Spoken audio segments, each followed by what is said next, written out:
Hello friends, মিঠুর পাকশালায় আপনাদের সবাইকে স্বাগত। আজ আমি নারকেল ও চিড়ে দিয়ে সম্পূর্ণ নতুন ধরনের একটা রেসিপি আপনাদের সাথে শেয়ার করছি। এই জন্য প্রথমে একটা ফ্রাই প্যান নিয়ে নিয়েছি। তাতে আমি একটা নারকেলের অর্ধেকটা পরিমাণ নারকেল আমি কুড়িয়ে রেখেছিলাম, সেই নারকেল কোড়াটা এখানে নিয়ে নিলাম। এরপর এটাকে খুব ভালো করে একটু ফ্রাই প্যানে ছড়িয়ে দিলাম। গ্যাসটা এখন অফ করা আছে। এই অবস্থায় আমি প্রথমে নারকেলটা নিয়ে নিলাম, তারপর এর সাথে খেজুরের গুড় দিয়ে দিচ্ছি। এখানে আমি প্রায় 2 চামচ পরিমাণে খেজুরের গুড় দেবো। এখানে বড় চামচে 2 চামচ নিচ্ছি, প্রায় 2 টেবিল চামচ হবে। তো 2 টেবিল চামচ পরিমাণে খেজুরের গুড় নিয়ে নিলাম। তো মিষ্টিটা যদি আপনারা আরও একটু বেশি পছন্দ করেন, সেক্ষেত্রে আবারও একটু বেশি পরিমাণে গুড় দিয়ে দিতে পারেন। তো আমি এখানে খেজুরের গুড়টা 2 চামচ দিয়েছি। তারপর এটাকে দিয়ে খুব ভালো করে আগে মিশিয়ে নেব। গুড় ও নারকেলটা খুব ভালো করে আগে মিশিয়ে নিতে হবে, তারপর গ্যাসটা অন করে দেবো। তো দেখুন, এটাকে চামচে করে খুব ভালো করে একটু মিশিয়ে নিচ্ছি। তো এটা যখন খুব ভালো করে মেশানো হয়ে যাবে, তখন এখানে আমি 2 চামচ পরিমাণে একটু পাউডারের দুধ দিয়ে দেব। তো এরপর এটাকে মিশিয়ে নিয়েছি। তারপর এখানে একটা ছোট চামচের 2 চামচ পরিমাণে, প্রায় 4 চামচ নিয়েছি, 2 চা চামচ পরিমাণে একটু গুঁড়ো দুধ দিয়ে দিচ্ছি। গুঁড়ো দুধটা দিলে এই নারকেল ও খেজুরের গুড়টা মিশে খুব ভালো মতো একটা আঠালো মতো হয়ে আসবে এবং এটা খেতে ভালো লাগবে। সেজন্য একটু পাউডার দুধ দিয়ে দিলে এর টেস্টটা ভীষণই ভালো হয়। তো দেখুন, পাউডার দুধটা দেওয়ার পর এখানে গ্যাসটা আমি অন করে দিয়েছি। তারপর একদম লো ফ্লেমে এটাকে প্রায় 3 থেকে 4 মিনিট পর্যন্ত একটু নেড়ে চেড়ে খুব ভালো করে মিশিয়ে নেব। 5 মিনিটের মধ্যে এটা একদমই রেডি হয়ে যাবে। তো দেখুন, এইভাবে আমি এটাকে নাড়তে নাড়তে প্রায় 5 মিনিটের মতো নেড়ে চেড়ে মিশিয়ে নিয়েছি। এটা আমি একটা পুর তৈরি করছি। তো বন্ধুরা, এটা এখন খুব ভালো মতো মেশানো হয়ে গেছে এবং এটা এরপর খুব ভালো করে মেশানো হয়ে গেলে গ্যাস থেকে নামিয়ে একটা পাত্রের মধ্যে রেখে দেব। তো দেখুন, সেই জন্য এখানে একটা পাত্র নিয়ে নিয়েছি। এখানে আমি সমস্ত নারকেলের পুরটা এই বাটির মধ্যে নিয়ে নিচ্ছি। তারপর এটাকে সাইডে রেখে দেব। তো বন্ধুরা, আজকে আমি একটা ভীষণই টেস্টি এবং সম্পূর্ণ নতুন ধরনের রেসিপি আপনাদের সাথে শেয়ার করেছি। এই রেসিপিটা যদি আপনাদের ভালো লেগে থাকে, তাহলে অবশ্যই চ্যানেলটি সাবস্ক্রাইব করে আমার পাশে থাকবেন এবং পাশে থাকা বেল আইকনটি অবশ্যই প্রেস করে রাখবেন। তাহলে আমি যে কোনো নোটিফিকেশানে ছাড়ি না কেন, তার সবার আগে আপনার কাছে পৌঁছে যাবে। তো দেখুন, এরপর আবারও একটা পাত্র নিয়ে নিয়েছি। তাতে আমি মেজারিং কাপ মেপে 3 কাপ পরিমাণে চিড়ে নিয়ে নিচ্ছি। চিড়েটা এখানে খুব বেশি পাতলাও না, আবার খুব বেশি মোটাও না, মোটামুটি মিডিয়াম ধরনের একটা চিড়ে নিয়েছি। তো চিড়েটাকে এরপর আমি খুব ভালো করে জল দিয়ে ধুয়ে নেব। এই জন্য একটু বেশি পরিমাণে জল দিচ্ছি। আপনারা এখানে চিড়ের পরিমাণটা কম নিয়ে কমও তৈরি করতে পারেন। আমি একটু বেশি পরিমাণে তৈরি করব, সেই জন্য এখানে আমি 3 কাপ পরিমাণে চিড়ে নিয়েছি এবং আমি যে নারকেলটার পুরটা তৈরি করেছি, সেই নারকেলটার মাপে এই 3 কাপ চিড়ে নিলে একদম পুরোটাই একভাবে তৈরি হয়ে যাবে। তো দেখুন, এরপর আমি চিড়েটাকে ভালো করে ধুয়ে নিয়েছি। এরপর এটাকে ঢাকা দিয়ে প্রায় 5 মিনিটের জন্য একটু রেস্টে রেখে দেবো। 5 মিনিটের মধ্যে চিড়েটা খুব ভালো মতো ভিজে যাবে এবং অনেকটাই নরম হয়ে যাবে। তো দেখুন, চিড়েটা এখন খুব ভালো মতো ভিজে গেছে, কিন্তু জলটা পুরোটাই চিড়েটা টেনে নিয়েছে এবং চিড়েটা অনেকটাই ঝুরঝুরে হয়ে গেছে। তো এরপর আমি এখানে স্বাদ মতো লবণ দিয়ে দিলাম। স্বাদ মতো লবণটা দেওয়া হয়ে গেলে এটাকে এরপর খুব ভালো করে মিশিয়ে নেব। তো চিড়েটা অনেকটাই জল টেনে শুকিয়ে গেছে, এই জন্য এখানে আমি অল্প অল্প করে জল দিয়ে এর একটা বেশ নরম মতো ডো তৈরি করে নেব। এই ডোটা খুব বেশি পাতলা হবে না বা খুব বেশি শক্তও হবে না। একটা মোটামুটি যেভাবে আমরা রুটি তৈরি করার ডো তৈরি করি, সেই রকমের একটা ডো তৈরি করতে হবে। তো এই জন্য দেখুন, আমি একটু হাতে করে জল ছড়িয়ে ছড়িয়ে দিচ্ছি, তারপর এটাকে মেখে নিচ্ছি। খুব বেশি জল দিলে এটা খুব বেশি নরম বা পাতলা হয়ে যাবে। আবার ডোটা খুব বেশি শক্ত হলেও এটা তৈরি করতে অসুবিধে হবে। তো এই জন্য একটা নরম ডো, যেভাবে আমরা রুটি তৈরি করি সেরকম একটা ডো তৈরি করলেই হবে। তো দেখুন, এই জন্য অল্প অল্প করে জল দিচ্ছি আর এটা খুব ভালো করে মেখে নিচ্ছি। এভাবে একটু ঠেসে ঠেসে মেখে নিতে হবে, যেভাবে আমরা আটা তৈরি করি। আর চিড়েটা যেহেতু খুবই নরম, খুব ভালো মতো ভিজে গেছে, তাই এটা মাখতে খুব বেশি অসুবিধা হবে না। সহজেই এটা দেখুন ডো মতো তৈরি হয়ে যাবে। তো এটা এখন দেখুন খুব ভালো করে মাখা হয়ে গেছে এবং এটা খুবই নরম এবং খুবই মসৃণ মতো তৈরি হয়েছে। এরপর এটাকে আমি একটা বড় প্লেটের মধ্যে নিয়ে নিয়েছি। এরপর এই চিড়ের ডোটাকে আমি একটু হাতে আগে তেল মাখিয়ে নিলাম, তাহলে এটা আর হাতে লেগে যাবে না। তো এরপর এটাকে দুভাগে ভাগ করে নেব। তারপর এর থেকে ছোট ছোট লেচির আকারে কয়েকটা তৈরি করে নেব। একটা ভাগ রেখে দিয়েছি, আগে একটা ভাগ থেকে কয়েকটা লেচি তৈরি করে নেব, তারপর আরেকটা ভাগ থেকেও একইভাবে করে নেব। তো বন্ধুরা, আজকের এই রেসিপিটা যদি আপনাদের ভালো লেগে থাকে, তাহলে অবশ্যই বন্ধুদের সাথে একটু শেয়ারও করে দেবেন এবং রেসিপি পছন্দ হলে একটা লাইক করতে ভুলবেন না। তো দেখুন, এরপর এটাকেও একটু ভালো করে আবারও মেখে নিলাম। তারপর এর থেকে এইভাবে মিডিয়াম আকারের লেচি, যেভাবে আমরা রুটি তৈরি করার লেচি তৈরি করি, সেই রকমই একটা করে লেচি এইভাবে কেটে নিতে হবে। তো তো বন্ধুরা আজকের এই রেসিপিটা আপনারা বাচ্চাদের স্কুলের টিফিনের জন্য বা বিকেলের দিকে হালকা কিছু খেতে ইচ্ছে হলে বানিয়ে নিতে পারেন। ভীষণই টেস্টি, বাড়ির সবাই এটা ভীষণই পছন্দ করবে এবং সম্পূর্ণ নতুন ধরনের একটা রেসিপি। এই রেসিপিটা আপনারা বন্ধুরা বাড়িতে অবশ্যই ট্রাই করবেন, ভীষণই টেস্ট হয় এটা। তো দেখুন এরপর আমি সমস্ত লেচিগুলো এইভাবে আগে করে নিচ্ছি, তাহলে রেসিপিটা তৈরি করতে সুবিধা হবে। তো দেখুন এভাবে আমি কেটে নিয়ে পর এগুলোকে এরপর হাতে করে একটু গোল গোল করে তৈরি করে নেব, তাহলে প্রত্যেকটা আকারটা সমান হবে। তো দেখুন এভাবে আমি হাতে করে আগে গোল গোল তৈরি করে নিয়েছি। প্রত্যেকটা আমি একই মাপের মতো তৈরি করেছি, যাতে প্রত্যেকটা একইভাবে তৈরি হয়। তো দেখুন এরপর আমি যে নারকেলের পুরটা তৈরি করে রেখেছিলাম সেই নারকেলের পুরটা এখন এখানে নিয়ে নিলাম।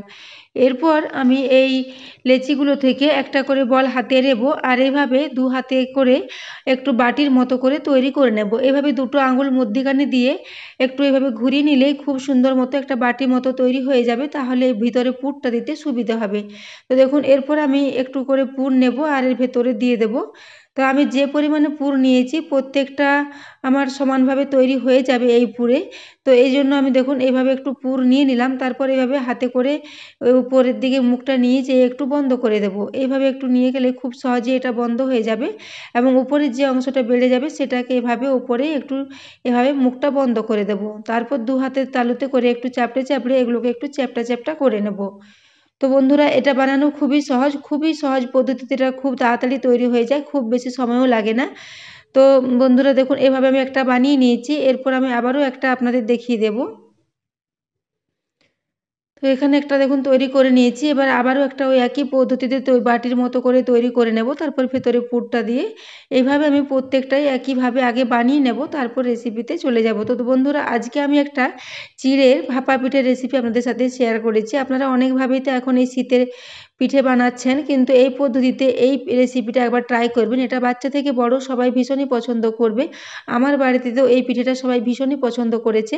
তো দেখুন এরপর আমি এইভাবে হাতে করে চ্যাপটা চ্যাপটা করে নিলাম, তারপর এইভাবে সবগুলোই তৈরি করে নেব।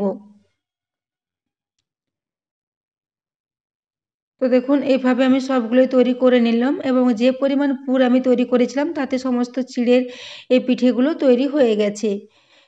তো এইভাবে আপনারা এই সহজ পদ্ধতির পিঠাটা বন্ধুরা বাড়িতে অবশ্যই ট্রাই করবেন এবং ট্রাই করলে কমেন্ট সেকশনে জানাতে ভুলবেন না। তো দেখুন এরপর আমার সবগুলোই বানানো হয়ে গেছে, এরপর আমি এগুলোকে একটু স্টিম করে নেব। সেই জন্য আমি একটা ছিদ্রযুক্ত থালা নিয়ে নেব। ছিদ্রযুক্ত থালাটা নিয়ে খুব ভালো করে একটু এইভাবে তেল মাখিয়ে নেব এবং গ্যাসে আমি আগে থেকে একটা জল দিয়ে কড়াই বসিয়ে রেখেছি, জলটা খুব ভালো মতো গরম হয়ে আছে। তো এরপর আমি সমস্ত পিঠেগুলো এরপর এই ছিদ্রযুক্ত থালার মধ্যে নিয়ে নেব। তো তেলটা খুব ভালো করে মাখিয়ে নিতে হবে, তাছাড়া নিচের দিকে পিঠেগুলো লেগে যেতে পারে। তো এই জন্য আমি দেখুন খুব ভালো করে আগে তেলটাকে মাখিয়ে নিলাম, সাইডেও খুব ভালো করে তেলটা লাগিয়ে নিতে হবে এইভাবে। তো তেলটা খুব ভালোভাবে মাখিয়ে নিয়েছি, এরপর এই পিঠেগুলো এখানে সব নিয়ে নিচ্ছি। তো এই পিঠেগুলো সবগুলোই আমি একেবারে নিয়ে নেব। এগুলো উপরে উপরে দিলেও কোনো অসুবিধে নেই, একটার সাথে একটা লেগে যাবার কোনো ভয় নেই। এইভাবে সমস্ত পিঠেগুলো আমি একেবারে নিয়ে নেব। তারপর এগুলোকে প্রায় আমি 10 মিনিটের জন্য একটু স্টিম করে নেব। 10 মিনিট হলে এগুলো খুব ভালো মতো স্টিম হয়ে যাবে এবং তখন এগুলো খেতে আবারও ভালো হবে। তো দেখুন এরপর আমি সমস্ত পিঠেগুলো এইভাবে নিয়ে নিচ্ছি। তো বন্ধুরা আজকে আমি একটা সম্পূর্ণ নতুন পদ্ধতির পিঠের রেসিপি আপনাদের সাথে শেয়ার করেছি। আমরা চালের গুঁড়ো সুজি দিয়ে অনেকে তো নানা রকমভাবে পিঠে তৈরি করে থাকি, কিন্তু চিড়ে দিয়ে এই সম্পূর্ণ নতুন পদ্ধতির এই রেসিপিটা আপনারা অবশ্যই ট্রাই করবেন বন্ধুরা, এটা ভীষণ টেস্ট হয় এবং নারকেল দেওয়ার জন্য এর টেস্টটা খুবই সুন্দর হয়। তো দেখুন এইভাবে আমি সমস্ত পিঠেগুলোই নিয়ে নিয়েছি, এরপর এই কড়াতে দিয়ে দিলাম। কড়ার জলটা খুব ভালো মতো গরম হয়ে আছে। তো এরপর এটাকে ঢাকা দিয়ে আমি প্রায় 10 মিনিটের জন্য একটু স্টিম করে নেব। তো 10 মিনিট পর আমি এর ঢাকাটা খুলে নিচ্ছি। এগুলো স্টিম হতে খুব বেশি সময় লাগবে না। তো দেখুন এগুলো এখন অনেকটাই ফুলে গেছে এবং খুব ভালো মতো স্টিম হয়ে গেছে। এরপর এটাকে নিচে নামিয়ে আমি প্রায় 10 মিনিটের জন্য একটু ঠান্ডা করে নেব। ঠান্ডা হয়ে গেলে এগুলোকে একটা প্লেটে তুলে নেব। তো বন্ধুরা আপনারা এই পিঠেগুলো এই স্টিম অবস্থাতেই সার্ভ করতে পারেন, সেক্ষেত্রেও এটা খেতে ভীষণই সুন্দর লাগবে। কিন্তু আমি এগুলোকে একটু ঘিয়ে ভেজে নেব, ঘিয়ে ভাজলে এর টেস্টটা আবার ভীষণই সুন্দর হবে। তো এই জন্য আমি এগুলোকে একটু ঘি দিয়ে ভেজে নেব। তো এগুলো এখন খুব ভালো মতো তৈরি হয়ে গেছে, দেখুন এগুলো খুব সহজে উঠে আসছে, একটার সাথে একটা লেগে যায় না, খুব ভালো মতো এগুলো ছেড়ে যাবে। তো দেখুন এরপর এগুলোকে আমি একটা প্লেটের মধ্যে নিয়ে নিচ্ছি। তো বন্ধুরা এই রেসিপিটা আপনারা চাইলে সকালে ব্রেকফাস্টও বানিয়ে খেতে পারেন, ভীষণই হেলদি এবং ভীষণই টেস্টি একটা রেসিপি। তো দেখুন এরপর আমি প্লেটের মধ্যে সবগুলো নিয়ে নিয়েছি। তো এরপর আমি একটা পিঠে আপনাদের কেটে দেখিয়ে দেবো এখন যে এর মধ্যে পুরটা কিভাবে আছে এবং কতটা সুন্দর মতো তৈরি হয়েছে পিঠেগুলো। তো দেখুন এরপর আমি একটা নিয়ে নিয়েছি, এরপর এগুলোকে আমি ছুরির সাহায্যে কেটে দেবো, তাহলে মধ্যেখানটা খুব সমান মতো কাটা হবে। তো দেখুন এরপর আমি একটু ছুরির সাহায্যে কেটে নিলাম। তো দেখুন এরপর ভেতরটা দেখুন বন্ধুরা কতটা পারফেক্টভাবে পিঠেগুলো তৈরি হয়েছে এবং পুরটা খুব সুন্দর মতো ভেতরে ছড়িয়ে আছে। তো বন্ধুরা এইভাবে আপনারা পিঠেটাকে সার্ভ করতে পারেন, সেটাও খেতে ভীষণই ভালো লাগবে, কিন্তু ঘি দিয়ে ভেজে নিলে এর টেস্টটা দ্বিগুণ বেড়ে যাবে। ঘিয়ে এর মধ্যে খুব সুন্দর একটা ফ্লেভার থাকে, তার জন্য এর পিঠেটা খুবই ভালো হয় এবং ঘিয়ে ভেজে খেলে এর টেস্টটা খুবই ভালো হবে এবং এটা ঠান্ডা হওয়ার পরও একই রকম থাকবে এবং ঘি দিয়ে ভাজলে উপরটা ভীষণ মুচমুচে মতো তৈরি হবে। তো দেখুন এরপর আমি এই পিঠেগুলো এখানে দিয়ে দিচ্ছি। তো সমস্ত পিঠেগুলো একবারে এখানে ভাজা যাবে না, এই জন্য এগুলোকে আমি দুবারে করে ভেজে নেব। তো দেখুন এরপর আমি এখানে যতগুলো পিঠে দেওয়া যায় ততগুলোই এখানে দিয়ে দিচ্ছি, তারপর এগুলোকে মিডিয়াম ফ্লেমে একটু ভেজে নেব। খুব বেশিক্ষণ ভাজার প্রয়োজন নেই, প্রায় 2 মিনিট মতো একটু এগুলোকে নেড়ে চেড়ে ভেজে নেব। তো বাকিগুলো রয়ে গেল, এগুলো আমি আবারও পরের ব্যাচে ভেজে নেব। তো দেখুন এগুলো এক পিঠ একটু ভেজে নিয়ে তারপর উল্টে দিচ্ছি। তো এই পিঠেগুলো ভীষণই নরম হয় বন্ধুরা, এগুলো ঠান্ডা হওয়ার পর একদমই শক্ত হয়ে যাবে না, খুবই নরম তুলতুলে থাকবে। আপনারা এই পিঠেটা যদি 4 ঘন্টা পরেও সার্ভ করেন সেক্ষেত্রেও পিঠেটা খুবই সুন্দর থাকবে, একদমই শক্ত হয়ে যাবে না। তো দেখুন এরপর আমি প্রথম ব্যাচের এই পিঠেগুলো একদম ভাজা হয়ে গেছে, এরপর একটা প্লেটে তুলে নিচ্ছি। তো ভাজার পরে পিঠের কালারগুলো দেখুন অনেকটা হালকা ব্রাউন কালার হয়ে গেছে, এরপর এগুলোকে আমি তুলে নিচ্ছি। তো এরপর বাকি যে কয়টা পিঠে আছে ওগুলো আমি একই পদ্ধতিতে একটু ঘি দিয়ে ভেজে নেব, তারপর এগুলোকে আমি সার্ভ করে দেব। তো দেখুন বন্ধুরা পিঠেগুলো ভাজা হয়ে গেছে খুব ভালো মতো।